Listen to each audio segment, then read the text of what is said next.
The Internet. What comes to mind?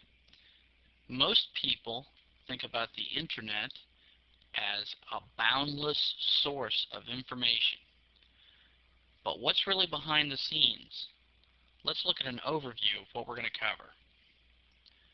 First, we're going to discuss what the Internet really is and how it really works.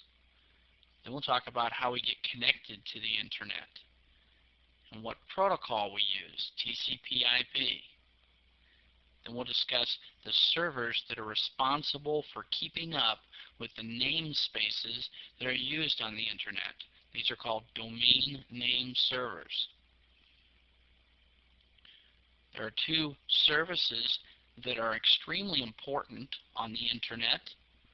These are routing and subnetting. Routing is the process of passing packets from one network to another. And subnetting is the process of subdividing a large network into smaller networks. And finally, we'll discuss Internet services and applications, things we can take advantage of by being part of the Internet and the World Wide Web. So let's look first at what the Internet is and how it works. The Internet is both a worldwide collection of millions of hosts that can communicate with each other using TCP/IP, and a web of interconnecting yet independent networks. In other words, companies are responsible for keeping up with namespaces on the Internet, and we'll talk more about namespaces. Namespaces are then connected with routers. Routers connect to other routers, which in turn connect to other routers, so that someone with a web browser in California can easily make a connection to a web server in New York. And as you can see, this user in Network A in California has many different routes that could be chosen in order to get to the web server in New York.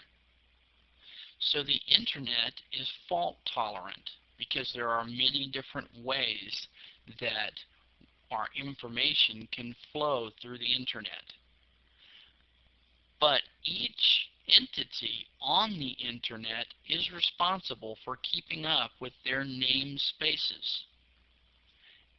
And if they don't keep up with their namespace, then things can go wrong on the Internet. So it's very important that everything is set up correctly. There are two ways to get connected to the Internet. Most people use an Internet service provider. An Internet service provider makes it easy to get connected to the Internet. They provide access to the Internet for a monthly fee, and they provide some online services.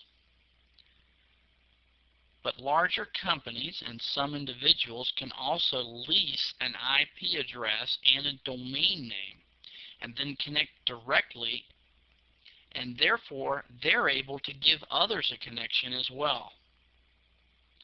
So either we use an ISP to get connected to the Internet, or we are an ISP.